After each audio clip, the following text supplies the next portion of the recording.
बार जोरी की है सेना बतिया बनी, ऐसे गुलाबी न रतिया बनी। ए हो सुन हाँ हाँ, बार जोरी की है सेना बतिया बनी, ऐसे गुलाबी न रतिया बनी। झूठे बनेला नवाब बाटे खाली जेबे हो, हाँ हाँ खाली जेबे हो। जान हरी रंग बाज नहीं जाए देबे हो, अरे पिस्टल गाल पे सटा के सीधा चुम्मा लेबे हो। जान अरे जा हरी रंग बाज नहीं जाए देबे हो, ढेर देखली। नहीं जाए देबे हो, नहीं जाए देबे हो।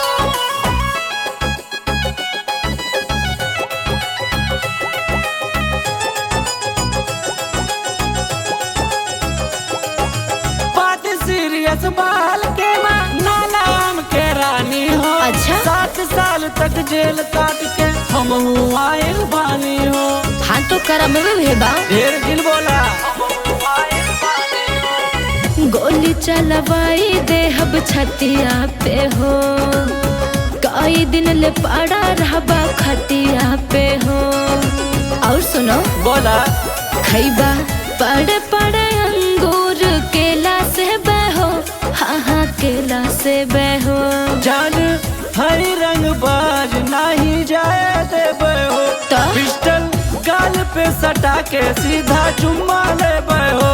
अच्छा। जान हरी रंग बाज नहीं जाए देबे हो, नहीं जाए देबे हो, नहीं जाए देबे हो।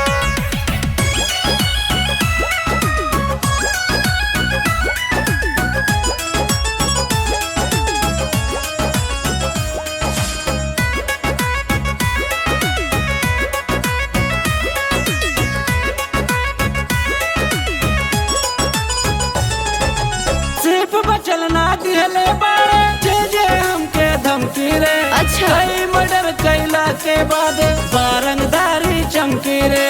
ये तना मत फेंका। सही हो बारंगदारी चमकी रे। हाँ हाँ कौने बल से बाबू दम भर ले आहा, 4 ठवरे चूहा खाली मर ले आहा।